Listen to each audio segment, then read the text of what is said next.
नमस्कार मित्र हो।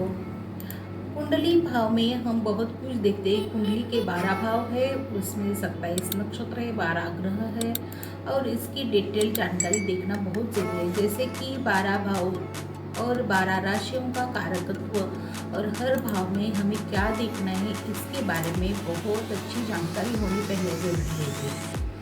ये जानकारी के आधार पर ही हम आगे कुंडली में कौन सा भी क्वेश्चन आ जाए जातकों को, तो उसके बारे में हम वो देखते हैं कि उसका कौन सा मुख्य भाव कारक भाव बना हुआ है और वो भाव अच्छी तरह से है या कोई बिगड़ी हुई स्थिति है। जैसे कि बिगड़ता कब है, जो शत्रुओं की दृष्टि मतलब कि ग्रहों पाप ग्रह और शत्रु ग्रह जो रहते हैं, मित्र शत्रु, ये भी हमें उसमें मालूम होना चाहिए। जैसे कि रवि ग्रह राजयोगकारक है और अच्छे राजराशि मानी गई है, लेकिन अगर इससे शनि राहु केतु का बुरा प्रभाव पड़ गया तो रवि उसका फल अच्छा नहीं देगा।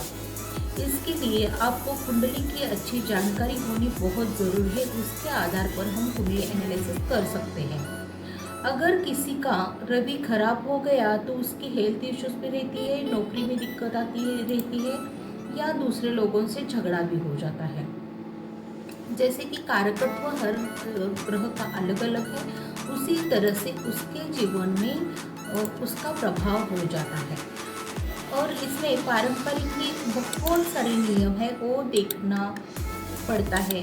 जैसे कि कुंडली में लग्न कौन सा है, चंद्र राशि कौन सी है, मुख्य घटना का भाव कैसा है, उसके ऊपर मित्र शत्रु की दृष्टि है, युति है या उसकी दशा भी कौन सी चल रही है, 6, 8, 12 के चार्ट में कौन सी स्थिति बन रही है, उसके ऊपर पाप ग्रहों का कुछ प्रभाव चल रहा है क्या।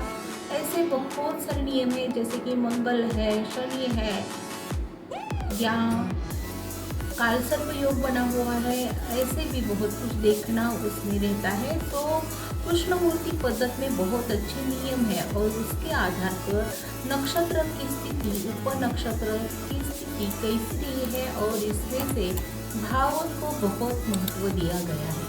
भाव का उप नक्षत्र स्वामी कहाँ पे है और उससे घटना कैसी पड़ेगी, ये बहुत सटीकता से हमें पढ़ाई करनी पड़ती है और उसके वजह से एनालिसिस करने में भी सटीकता आ जाती है। जैसे कि कोई घटना कब घटेगी, कौन से दिन घटेगी और कितने घंटे में घटेगी, इतना सटीक इसमें आंसर आ जाता है।